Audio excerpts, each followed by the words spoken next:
Hey everyone, welcome back. Silver Contrails here, and today we're going to do another Prelude to Feed the Beast episode talking about Buildcraft and Thermal Expansion, which are kind of...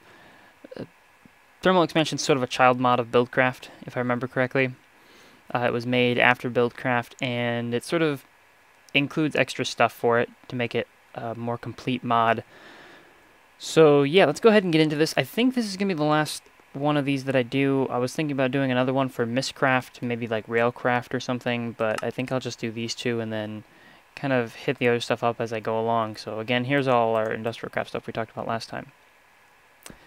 So over here we've got some ores. These are some of the ores that are generated in the world. You'll find this orange one here is copper. Copper is useful, again, as we talked about last time, for the copper cables that we need to make the electronic circuits and to connect all of our machines together. Copper is used pretty sparingly, I think, around here. You do use it to make brass, though. Or actually, not brass. What do you use it for here? I don't know. We'll look for something that uses copper. I'm not even sure. The other ones are tin. Tin's important for making different components. We've got silver, which is, again, important for making components. Lead, once again, and ferrous ore, which is less important. You don't use it for a ton of stuff, but you do use it for some things. So let's get started with Buildcraft. So Buildcraft basically has a lot of automation in item transfer and crafting. So basically what you can do here is you can use this auto crafting table and do some pretty cool stuff with it. So if we grab some cobblestone, grab a stack, and we tell this auto crafting table to craft 6 cobblestone slabs, we just put them in there, we leave them in there, walk away. Now if I put cobblestone in here, and then I turn on this redstone engine, it should start sending, yeah, you can see how it's actually sending those slabs into here. So it's taking, the auto crafting table is taking cobblestone out of this chest, it's crafting it into the slabs, and then it's sending it to this chest. So you can automatically craft items using a combination of these pieces right here. So the real critical components here are the redstone engine and the wooden transport pipe. So Buildcraft includes a lot of different transport pipes. We'll go over to the Buildcraft page in creative mode, and you can see if we scroll down, there's quite a few. There's wooden transport pipe, cobblestone, stone, iron, gold, diamond, obsidian, and then there's a bunch of waterproof pipes, as well as conductive pipes, and a couple other different types. Aqueous pipe, emerald waterproof pipe, cobblestone structure pipe, a couple of other things that are kind of there for multi-mod compatibility. But basically you can use these to transfer items or liquids through them, and it's pretty cool. You can transfer lava, you can transfer water, and you can transfer basically any item in the game through them. So we can shut this off. And we can see that we crafted a bunch of cobblestone slabs without us having to continually throw things in here. So this is kind of useful, especially if you want to just keep a recipe in here and then just flip the switch when you want to make stuff. And you can dump all your resources in here and it'll automatically craft it. Now there's definitely ways to do that in other mods that might be a little bit easier, but this is a good way to make it automated and running constantly, if that's something you're interested in. It might not be. Buildcraft includes a couple of really cool machines in it. The pump, which we'll get to later, the builder, and the filler, which got nerfed recently. The filler just clears out an area. And lastly, and most importantly, the quarry. The quarry is really, in my opinion, and seemingly in the opinions of many other people, the reason you play Buildcraft. So what the quarry does is it basically just digs out a huge area that you can define. It goes up to 64 by 64, and what it'll do is it'll dig down all the way to the bottom of the world, and then eventually stop, and it'll take all the items that it picks up and plop them out the top. And if I hook this up to some power source, we can see it run. And so I'll just grab some power source right now. In fact, I'll grab one of these. Oh, it doesn't have any power. I gotta grab it from the thermal expansion page. Alright, if I just hook this up, it's gonna start constructing itself, and eventually, when this is done, it will basically begin digging. And if there was anything else in here, when I set the quarry down, it would have deleted those blocks already, and then it would create the frame. And while it's doing this, of course, it is using up quite a bit of energy. And you can see it is now digging, and I'm going to stop it because I don't want to make a mess here. And you can see it also was just shooting items out of the top. That's because we didn't have a transport pipe to hook up to it. So what we would do is we'd hook up a transport pipe of some sort coming out of the quarry, coming out of the top of the quarry, and then it would basically go up, and those items would go into like a chest. And you can even, I believe you can even do this, and it'll store those items that it picks up in that chest. And you can define that range. And this thing is probably one of the best items in Buildcraft, so that's the reason I bring it up. However, we've got to apply power to this thing. This thing will suck up a lot of power, so we need a way to generate that power. And in Buildcraft, there's a couple of ways to do that. If I can find my... Where did I put stuff? I think I put it over here. The main way of generating power in Buildcraft is with engines. There's a couple different types of engines, and that's how we're going to send power to all our machines, and particularly the quarry. The redstone engine basically doesn't output a whole lot. It's just enough to say, hey, there's power going through this wire, or this transport pipe. So over here, the only reason I really have this guy here is because I want to send one cobblestone over just every so often. It doesn't need to be fast, just needs to pulse. So it's going to send over that half slab every time it makes a full pulse. So you can see it make, once it gets to the bottom, that's when you start to see the guys pop out. So a faster engine is going to output more cobblestone. These things are slow, they don't output a lot of energy, but on the plus side, they don't really take any maintenance, and they're really easy to build. You just turn them on and they stay there, and it doesn't really matter. Now, on the other hand, these guys output a bit more, but they require a bit more as well. The Stirling engines, the combustion engines, these guys require an input of some sort. We can click on them and see that this one wants something burnable, and then it will output energy once it's been given that. The combustion engine is roughly similar, and you get stuff like the biogas engine, which takes biogas, which you can manufacture and send to those things. As well as the electrical engine is really cool. What this does is it turns EU power from these guys into MJs, which is what these guys use. All these machines over here use Minecraft joules. So you've got EU and Minecraft joules, and this converts EU into Minecraft joules. So if I plug this thing up into my circuit, it's probably not going to work. How about that? Yeah, so that would be how you would hook it up. You turn on a lever, and then it would take power from our bat box. You see that it's actually got, I think it's got a stored power, maybe not. And it would output that power to whatever power source you wanted to. So there's an option there. And then my favorite, and you use the steam engines as well, there's a couple different varieties of that, is the magmatic engine, which takes an input of lava and turns that into Minecraft joules. Which I'll explain here when we get to it. But first I want to talk about a little bit of thermal expansion. Thermal expansion actually includes a magmatic engine in it, so I guess it's a good way to segue over. Basically what we have here are some basic machines, basically, that kind of imitate what we had over here, where we had the macerator, the electric furnace, the extractor, and the compressor. But instead of the extractor and compressor, we've got two different blocks. So we've got a pulverizer, which is our macerator. If you put ores in here, you can see that it just took that ore, and now it's going to output it here. Or is it?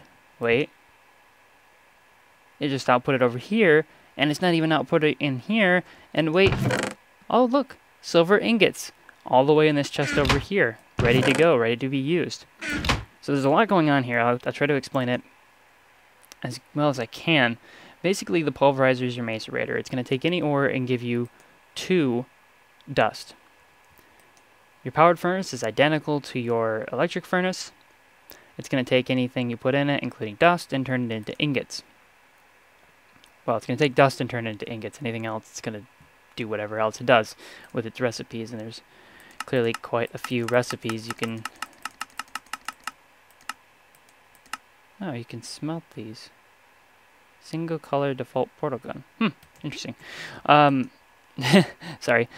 So the pulverizer sends over the dust, and then it goes over to the furnace, because the furnace is right next to it, and then the furnace smelts it, and the furnace sends it to a chest, because the chest is next to it. And that's because of this UI right here, where I'm telling it, see that flashing thing over there, I'm telling it to take whatever's in this red space and send it out the bright side port.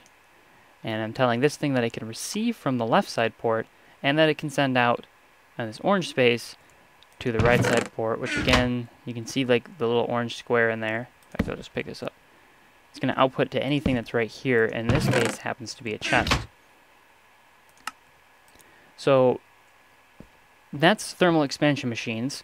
There's two more, and they work pretty much the same way. You've got a liquid transposer and the magma crucible. They both have this configuration that lets me send things between each other. Now what I can do is I can take, say, some redstone,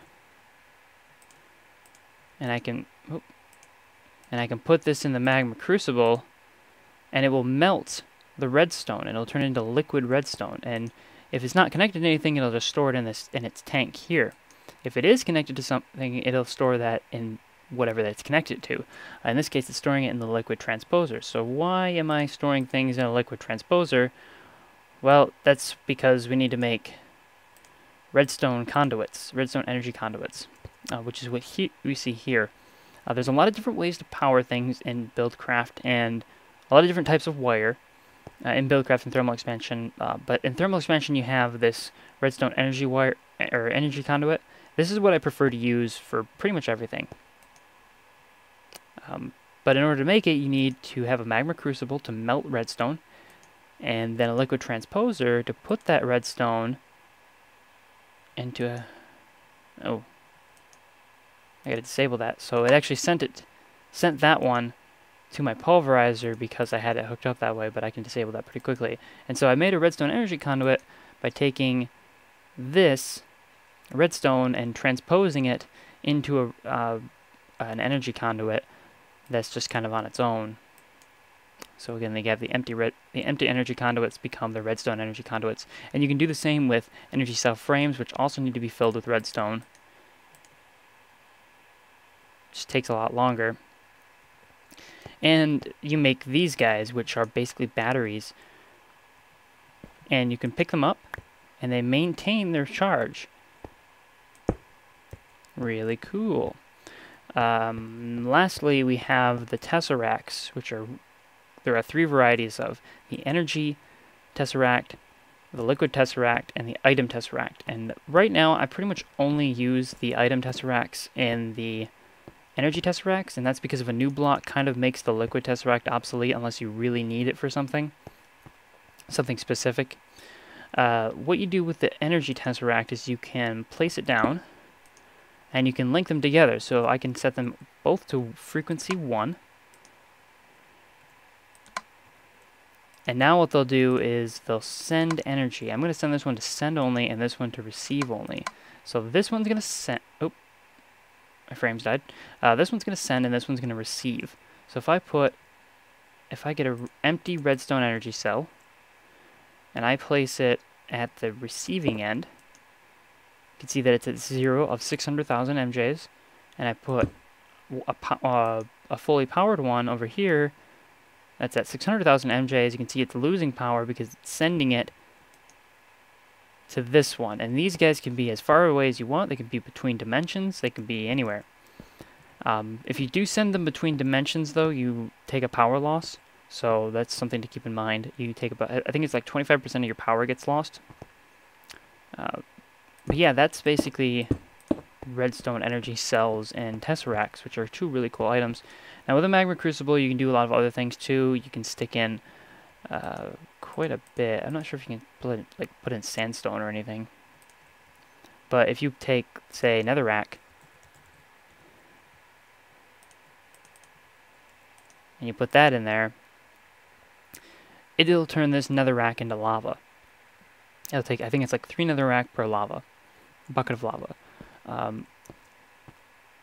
And then you can do with that what you want. And usually I used to send this to magma crucibles.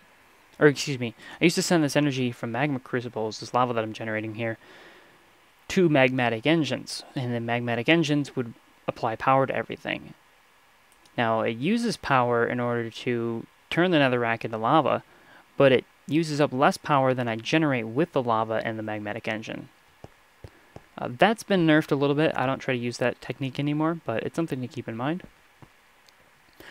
Lastly, I just want to kind of show a proof of concept of some stuff. And so we can take a bucket of lava here. I've got up here a Buildcraft pump, two thermal expansion blocks, the magma crucible, which you see here, or excuse me, the magmatic engine, which you see here, and then the redstone energy conduits, as well as an ender tank on top. So I'm going to fill this with lava, and then we're going to see what happens. Oh, my frame rate just hit about 5. I'm not sure what's going on here. But anyways, yeah, let's watch this. So the pump detects lava, or detects a liquid below it. It's going to extend all the way to the bottom. And I'm going to cut this video up just a second. Okay, so let's try this again. Basically, this is going to suck up lava once it has power. It doesn't have any power right now, so we're going to get it started with 1 bucket of lava. I guess I can't. Can I not put it in like that? I thought you could. Anyway, so put it in the lava right here, and it's going to suck up all the lava pretty much right away. And it's going to try to fill this ender tank. And I'm just going to keep putting in lava here until it's going to keep sucking up all this lava. And you see that it's pretty much grabbing it at a good rate. There it goes again. Just grabbing up all that lava.